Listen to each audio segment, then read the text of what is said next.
A pesquisa iniciou a partir da leitura desse livro, que também, quem nunca teve oportunidade, por favor, anotem. Autobiografia de um yogi, que fala de vários santos, né, santos que levitavam, que bilocavam, coisas assim que realmente a ciência, né, desaprova mesmo. Eu estava falando aqui num congresso, sei lá, num festival, falando de levitação, né, não. Mas que ele fala com dados, com ruas, com datas, né, de pessoas que ele viu, que ele comprovou a existência.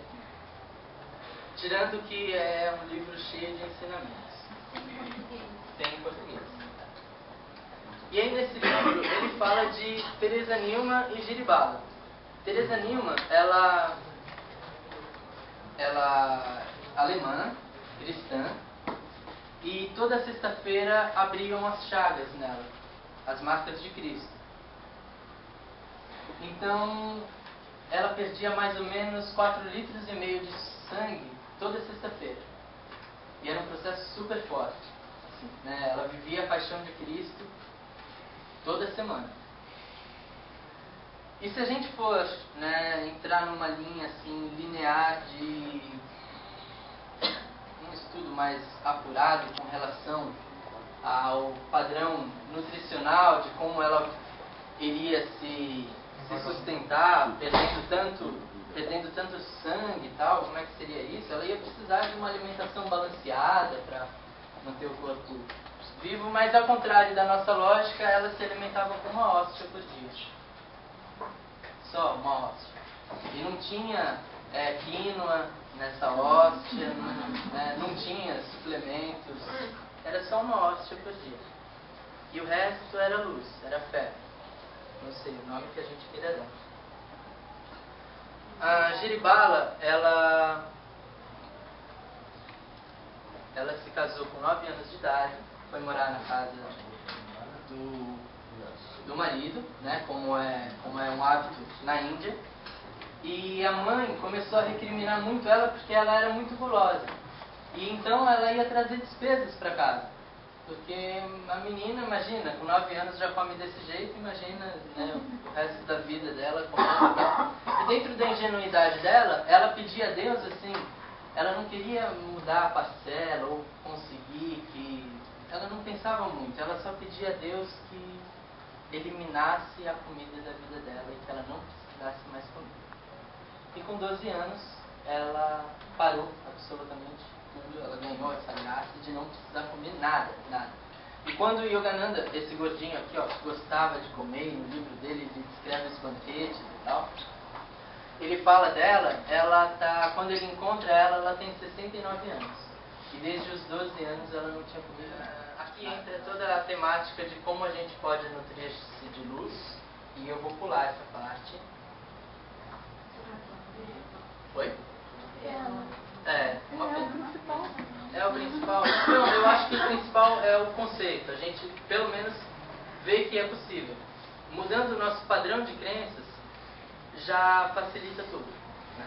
A questão da gente sempre se defrontar, escuta isso e fala impossível, para mim eu sou a prova disso. Né? Talvez não seja suficiente para vocês.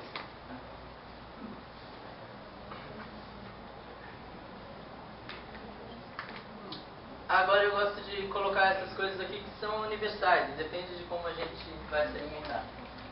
Não procure entender o passado, mas esteja presente tanto quanto conseguir.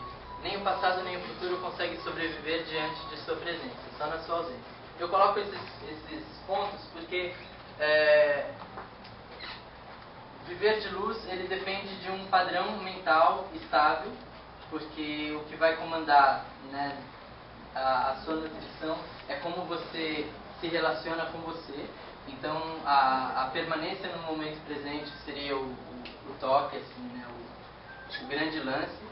E quando a gente emocionalmente, se a gente entra naquele mecanismo de julgamento, né, de se prender a padrões mentais densos, a gente entra em desequilíbrio e o corpo começa a pedir um suporte físico. Então é muito importante a estabilidade e o equilíbrio mental e emocional para que se consiga, né, se manter dentro dessa alimentação. Só algumas frases.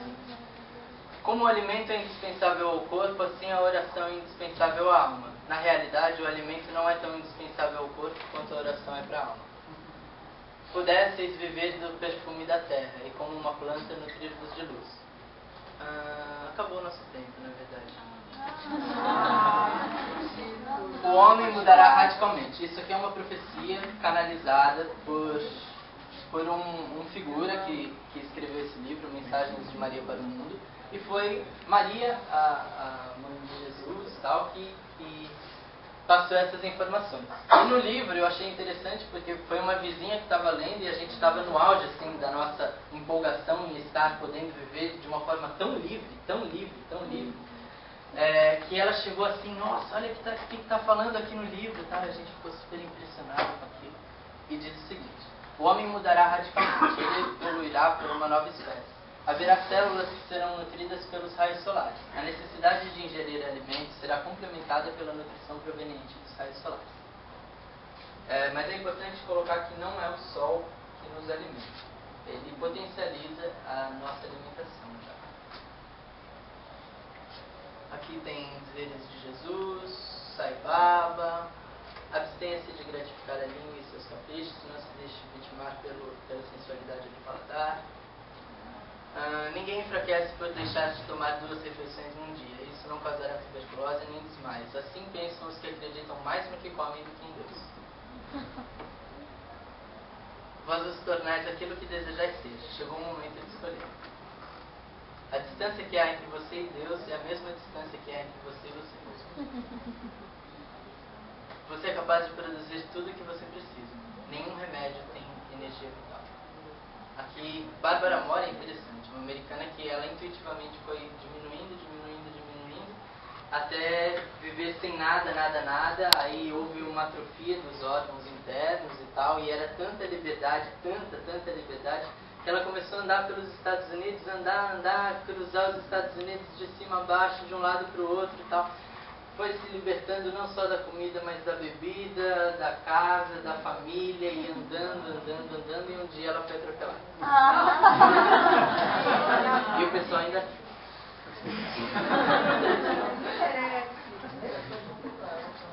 Bom, aí fizeram a autópsia nela e o intestino dela tinha o tamanho de 2 canetas. Ou seja, a gente ainda tem o órgão ali, só que ele muda, né, a forma, a função dele. Né? Ele entra, por exemplo, a gente sabe que a gente tem glândulas que quase não funcionam no nosso corpo. Mas já existem estudos que se a gente colocasse elas para funcionar, o nosso temperamento, a nossa saúde, a nossa percepção, seria totalmente outra. Lá onde eu moro é no sul de Minas. Perguntas. Você toma quantidade ou você acha que já é muito concentrado? Olha, eu vejo assim. Eu acho que cada um tem que utilizar a ferramenta que acha adequada para o autoconhecimento. Eu acho que é um processo de sutilização. Né? Eu acredito que o Daime ele seria um instrumento para as pessoas que ainda estão... Não, é muito pessoal, né? essa que eu estou compartilhando.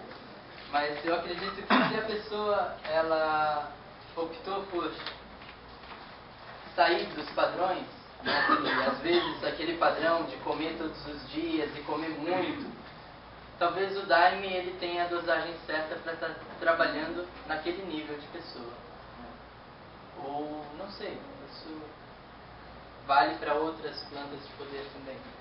Eu acredito que se você opta por se alimentar de Deus, né, se alimentar da energia divina, eu acho que qualquer coisa a mais que você for colocar é um exagero. É muito pessoal mesmo. Tem um monte de gente que faz isso e volta a tomar Daime. Tá? Mas essa é a minha percepção.